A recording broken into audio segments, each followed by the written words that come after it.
मित्रों, मैं आपका इंग्लिश एजुकेटर सिद्धार्थ अग्रवाल आपके सामने प्रस्तुत हूँ। आज चैप्टर 6 की पोम को लेके आपके सामने आया हूँ। इस पोम का नाम है a friend in music, page number 194, Kaveri textbook, English class 9 की है। तो a friend found in music, music के अंदर मुझे एक दोस्त मिला। This poem is written by Brian T Perkins ने इसे लिखा है। यह पोएम बताती है कि म्यूजिक कैसे एक अच्छा फ्रेंड बन सकता है।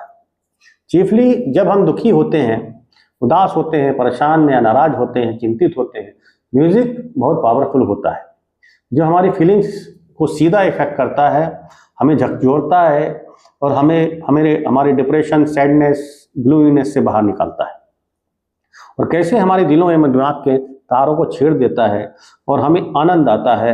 तो आज इन्फ्लुएंस ऑफ म्यूजिक के बारे में हम यहाँ पे डिस्कस करने वाले हैं मित्रों। आप उसके बारे में बात करूंगा। इसमें एक बहुत ही छोटी पोम है, केवल 3 स्टेंजाज हैं, 12 लाइन्स हैं। ठीक है। थीम, इसका थीम जो है वो क्या है?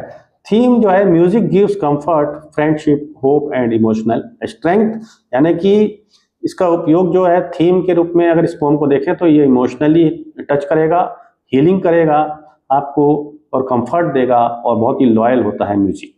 सेंट्रल आइडिया जो है, the pome shows how music becomes a true friend in loneliness. जब आप अकेले हैं, सैडनेस में हैं या हैप्पीनेस में हैं, तो सभी में आपको कैसे ले अकेलापन को दूर करेगा, ये इस पे सेंट्रल आइडिया है। It heels the heart and connects people emotionally. यानी कि सेंट्रल आइडिया इसका जो है थेरेपिटिक है और अपलिफ्टिंग है, रिलायबल है, कांस्टेंट है।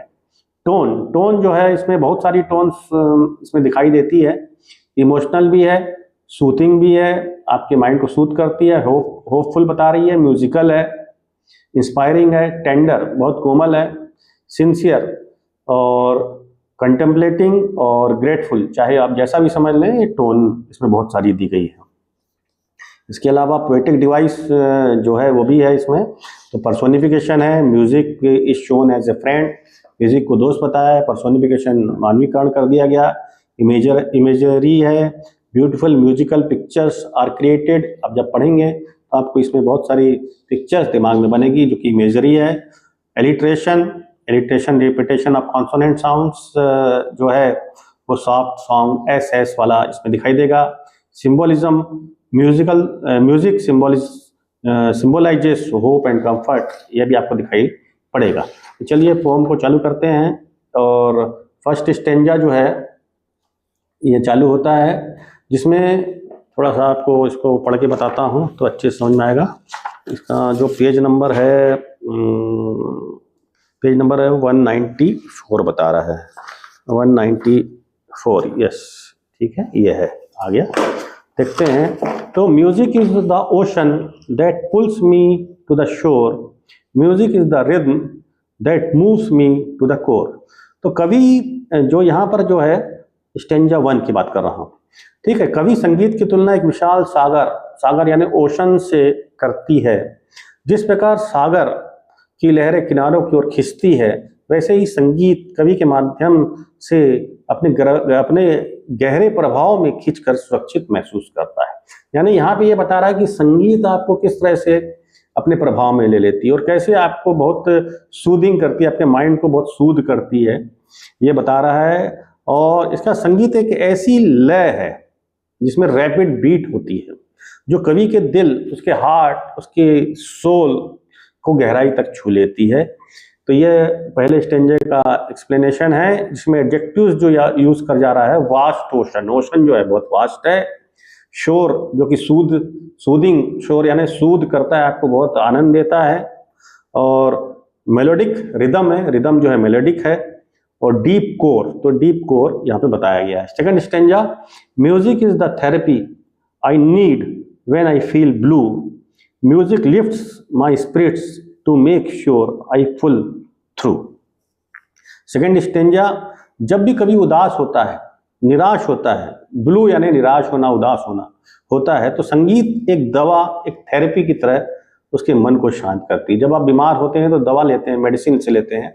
तो यहाँ पर जो कवि है, जब वो निराश होती है तो उसको वो म्यूजिक सुनती है और म्यूजिक उसको दवा की तरह उसका यूज करती है। हीलिंग थेरेपी, थेरेपी कैसी है? हीलिंग करने वाली। तो हीलिंग क्या है? एडजेक्टिव्स है ना। तो हीलिंग थेरेपी है। और सैड ब्लू नेक्स्ट है। इसी में आगे, संगीत कवि को निराश मन से ऊपर उठाता है। कवि जब निराश है तो इस म्यूजिक को सुनता है, संगीत को सुनता है, तो वो निराश यानी डिसअपॉइंटमेंट से निकल जाता है और हैप्पीनेस की तरफ चला जाता है। ब्लेसिंग, गॉड ब्लेसिंग्स की तरह उसको फील होती है। उसे कठिन परिस्थितियों से बाहर निकलने के लिए भी उसको हिम्मत देती है। यानी कि अपलिफ्टमेंट स्पिरिट्स है और स्ट्रॉन्ग पुल है, यानी कि अपनी निराशा से आशा की तरह वह बढ़ता है। Stanza 3, the times when I am most cheerful it's clear music was there. Music is the needed friend when no one seems to care. यानी कि लास्ट स्टैंजा नंबर 3 में जब कवि अपने सबसे खुशनुमा पलों में होती है तब भी यह स्पष्ट होता है कि संगीत वहाँ मौजूद है। जब आप बहुत खुश हैं, संगीत आपके साथ है। यहाँ पे चीयरफुल टाइम्स, टाइम्स कैसा है? चीयरफुल, चीयरफुल एडजेक्टिव के रूप में यूज हुआ है। म्यूजिक कैसा है? हैप्पी है। ठीक है। जब कोई भी परवाह नहीं करता है, आपकी नहीं करता हुआ दिखता है, तभी कवि अकेला महसूस करता है। तब संगीत एक सच्चे और आवश्यक जैसे दोस्त होता है, उसकी भूमिका यहाँ पे अदा करता है। तो यहाँ पर ये बताया जा रहा है कि जब आपकी कोई परवाह नहीं कर रहा है, कोई आपको केयर नहीं कर रहा है, आपको जो ध्यान नहीं दे रहा है, nobody is paying attention towards you, तो what would you do? You will listen music. आप म्यूजिक को सुनेंगे। So it is just a friend, just like a friend. So music is just like a friend and who will help you all the time when you are sad, you are melancholy, you are gloomy, you are disappointed. So it will pull you from that depression and take you towards the happiness and bliss or utmost pleasure. Okay, तो यहाँ पे friend कैसा है? needed, needed adjective है। और moment कैसा है? Lonely, तो लोनली यहाँ पे एडजेक्टिव है। तो इस प्रकार से अपन ने इसको डिस्कस किया है, अ फ्रेंड फाउंड इन म्यूजिक को।